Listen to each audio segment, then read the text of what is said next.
বাইরে থেকে তো সুন্দর একটা মেয়ে মনে হয়, ভেতরটা এত নোংরা কেন? হ্যাঁ, আমার সামনে আজকের এই ঘটনাটা না ঘটলে তো আমি তোমাকে চিনতে পারতাম না। এই মুহূর্তে তোমাকে দেখে একটা কথা মনে হচ্ছে, চকচক করলেই শোনা হয় না।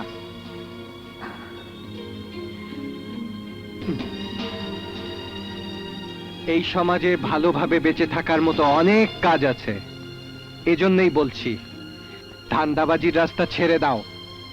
তা না হলে মানুষের মুখ তুমি বন্ধ রাখতে পারবে না। মানুষ আর 10টা জঘন্য মেয়ের মতোই তোমাকে মনে করবে। বেঁচে থাকার জন্য কি শুধু এইভাবেই বেঁচে থাকতে হবে?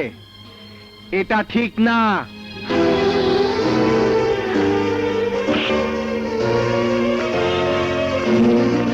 নিন, ওষুধটা খেয়ে নিন। ওষুধ আমি খাবো না, ওষুধ খেলেও তো আমি বাঁচবো না। আমি ডাক্তারের কথা শুনেছি, ডাক্তার বলেছে আমার আমার নাকি ব্লাড ক্যান্সার।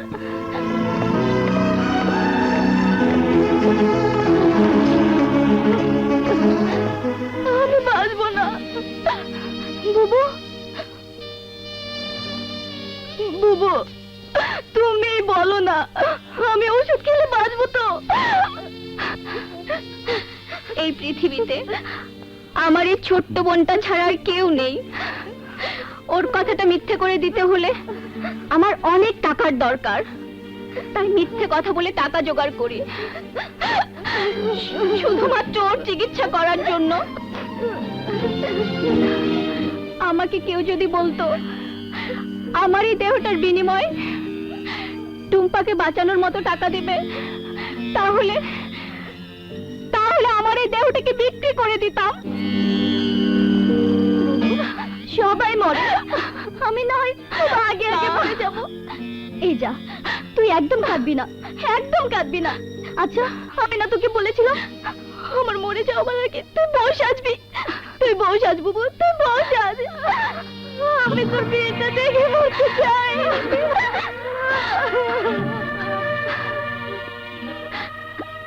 আমাকে বিয়ে করবে কে? আমি মিথ্যে কথা বলি, মানুষের সাথে প্রতারণা করি, আমাকে সবাই ঘৃণা করতে পারে, বিয়ে করতে পারে না। তুমি কি আমার বুবুর বন্ধু? মনে করো তাই। তুমি আমার বুবুকে বিয়ে করবে?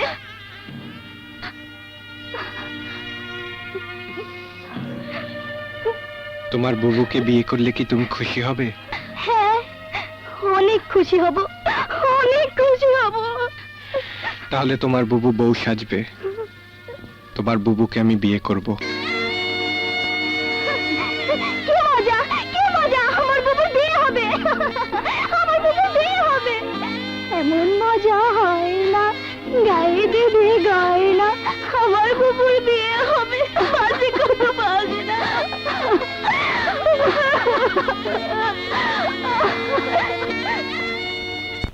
আচ্ছা, যেটা সত্যি নয় সে মিথ্যাটুকু টুম্পাকে কেন বললেন? টুম্পার চাওয়াটা যখন সত্যি হবে না, তখন টুম্পা আরো বেশি কষ্ট পাবে। এই বাড়তি কষ্টটুকু দেবার জন্য মিথ্যাটা না বললেই কি হতো না? আমি তো টুম্পাকে বাড়তি কষ্ট দেওয়ার জন্য মিথ্যে কথা বলিনি। টুম্পার মধ্যে আজ যে খুশিটা তুমি দেখেছো, সেটা তো আমি হারিয়ে যেতে দেব না। তাহলে কি করবেন? টুম্পার ইচ্ছেটা আমি পূরণ করতে চাই। তোমার কোনো আপত্তি আছে? না না। ভাইয়া,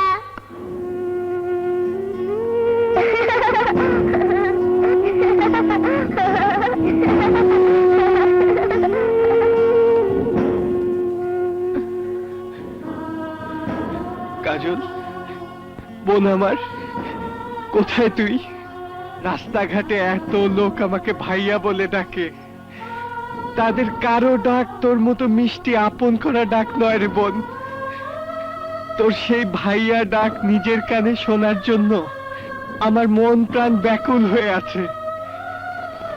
তুই একটা বার আমায় দেখা দে বোন, একটা বার আমায় দেখা দে বোন। দেখছি না কেন?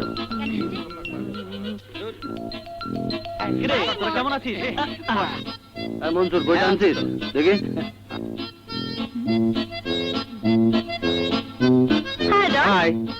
তুমি এখানে, আর আমি তোমাকে কত জায়গায় খুঁজেছি। আরে তুমি না আমাকে এখানে থাকতে বললে। আসলে আজ আমার মনটা ভালো লাগছে না, তাই ক্লাস করব না। তোমাকে নিয়ে সারা শহর ঘুরবো আর মজা করব। কি যাবেন আমার সাথে? অবশ্যই যাব। তোমাকে নিয়ে জাহান্নামে যেতে রাজি আছি। বলো কোথায় যাবে? তুমি আমাকে যেখানে ইচ্ছে নিয়ে চলো। আজ আমরা হারিয়ে যাব দূর অজানায়। সত্যি কাজল, আমি ভাবতেই পারছি না তুমি আমাকে এত পছন্দ করো। তোমার কথা শুনে খুশিতে আমি পাগল হয়ে যাচ্ছি। I love you Kajal, I love you.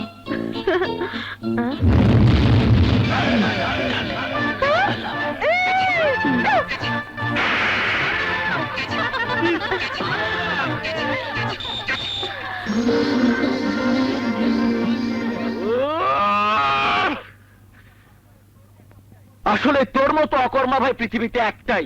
এই, তোর তো দেখছি চর থাপড় কিল খুশি খাওয়ার জন্য জন্ম হয়েছে। আমার বুঝতে আর বাকি নেই, রাজকন্যা রাজত্ব দুটোই চোখের সামনে দিয়ে অন্য কেউ দখল করে নেবে। আমি শুধু দেখবো আর বসে বসে বিচি কলা খাবো। শোনো ভাইজান, তুমি আমাকে কাজলের চোখে হিরো সাজাতে চেয়েছিলে বলেই কিছুই করতে পারিনি। আর আমার কি হিরোর মতো চেহারা যে হিরো হবো? এবার আমি হিরো থেকে ভিলেন ডনের মতো এন্টি হিরো হয়ে যাব। কাজলকে ভিলেন ডনের মতন এমন একটা কিছু করে দেব যে মিসেস মমতা চৌধুরী আমার সাথে কাজলের বিয়ে দেওয়ার জন্য তোমাকেই খুঁজবে।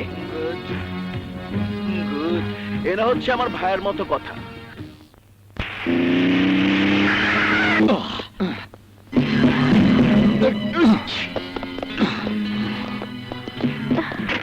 জন, আরে কি ব্যাপার? কি হচ্ছে এসব? কি হলো? আশ্চর্য ব্যাপার। এই, আজ সরাসরি একটা কথা বলার জন্যই তোমার সামনে এসে দাঁড়িয়েছি। সরাসরি কথা মানে? হ্যাঁ, সরাসরি কথা। আমি সিদ্ধান্ত নিয়েছি তোমাকে বিয়ে করব। কি বললি তুই? আহা, অবু স্বামীকে তুই বলতে নেই, আমি তোমাকে বিয়ে করব। এসো আমার সাথে। Come on, come on darling.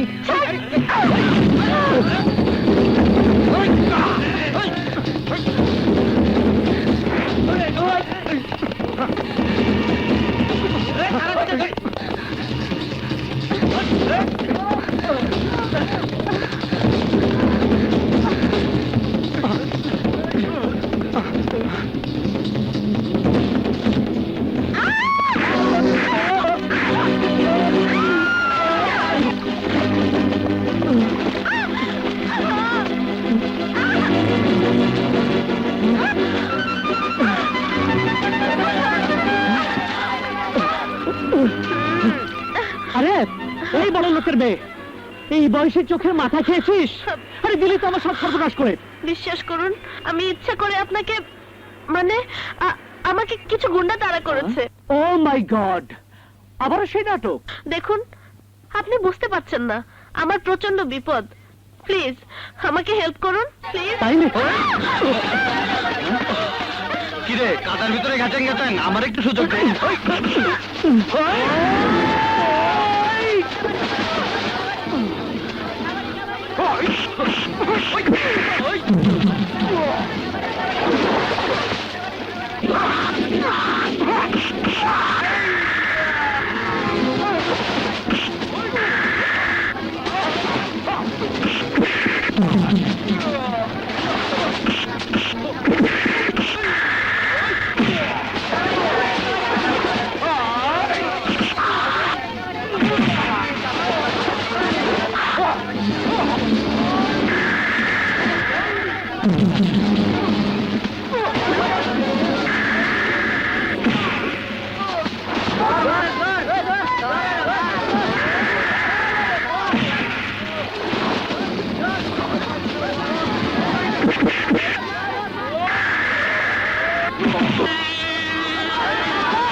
Thanks.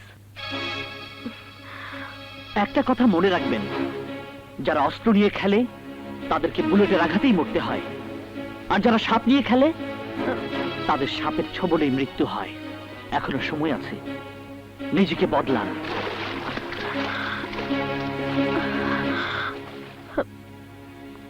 কি বললি? জাফরের ভাই ডন তোর গায়ে হাত দিয়েছে? হ্যাঁ মাম্মি, সময় মতো ইমন না আসলে ডন হয়তো আমার সর্বনাশ করে ফেলতো। ডনের এত বড় সাহস, আমার মেয়ের গায়ে হাত দিয়েছে। এর শাস্তি ওকে পেতেই হবে। মমতা চৌধুরী মিলে প্রবেশ করার আগেই গোডাউন থেকে সমস্ত মাল সরিয়ে ফেলতে হবে। যদি ধরা খাস তাহলে তোদেরকে আমি বাঁচতে দেব না। আন্ডারস্ট্যান্ড? ভাইজান আমাকে বাঁচাও ভাইজান। আরে কি হয়েছে তো? Police police police? Don't move, you are under arrest mister Don. এই ওকে হাত করা লাগাও। ভাইজান। কি হয়েছে অফিসার? আপনার ভাই মিসেস মমতা চৌধুরীর মেয়ের ইজ্জতহানি করার চেষ্টা করেছে। ভাড়া করা গুন্ডা দিয়ে তাকে তুলে নিতে চেয়েছিল। এই অপরাধে ওকে আমরা অ্যারেস্ট করেছি। এক্সকিউজ মি অফিসার, আপনি তো জানেন আমি Mrs Mamata Chowdhury general manager. আমার ভাই যদি কোনো অপরাধ করে থাকে তাহলে আমি নিজে ওকে নিয়ে ম্যাডামের কাছে ক্ষমা চেয়ে নেব। প্লিজ আপনি ওর হাত করা খুলে দিন। সরি মিস্টার জাফর, ডনের বিরুদ্ধে আমাদের কাছে লিখিত অভিযোগ রয়েছে, তাই ওকে কাঠগড়া পর্যন্ত যেতেই হবে। আপনার যা বলার আদালতে গিয়ে বলবেন। Officer I am sorry mister Jafar, নিয়ে চলো। ভাইজান চিন্তা করুন না, please, আমি আছি। ভাইজান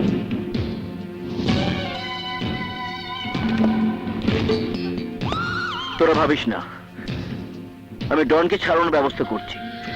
আমি অবাক হয়ে যাচ্ছি, আমার মেয়েকে যে লম্পট রাস্তার মধ্যে ইজ্জত নষ্ট করতে চেয়েছিল তাকে থানার থেকে ছেড়ে দেওয়ার জন্য আমাকে অনুরোধ করতে এসেছেন। ম্যাডাম, ও আমার ছোট ভাই, খুব আদরের ছোট ভাই।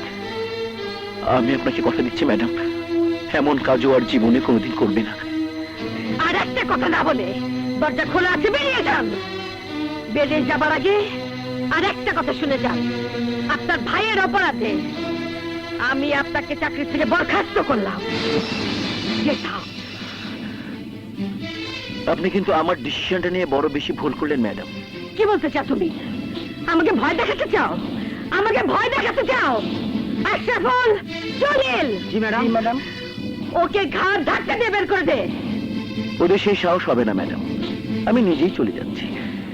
আমি আবারও বলে যাচ্ছি, বড় বেশি ভুল করলেন ম্যাডাম, বড় বেশি ভুল। আসসালামু আলাইকুম।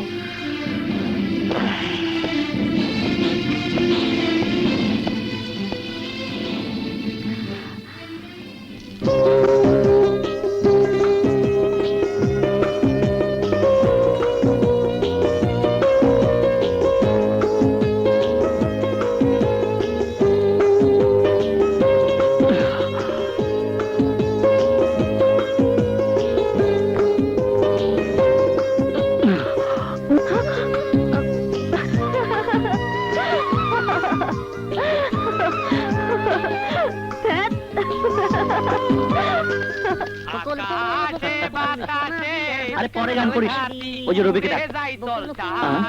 বুঝলি? ইমন, এই ইমন, দাঁড়াও। এদিকে আবার কে ডাকে? আশা সুন্দরীরা। কি ব্যাপার? উদ্দেশ্য কি? উদ্দেশ্য? আজ তোমার রাশিফলে মজার একটা জিনিস আছে। যেমন একটি মেয়ের উচ্চতা 5 ফুট 4 ইঞ্চি, মেয়েটির গায়ের রং ফর্সা। এই মুহূর্তে মেয়েটি তার নরম নরম ঠোঁট দিয়ে তোমার গালে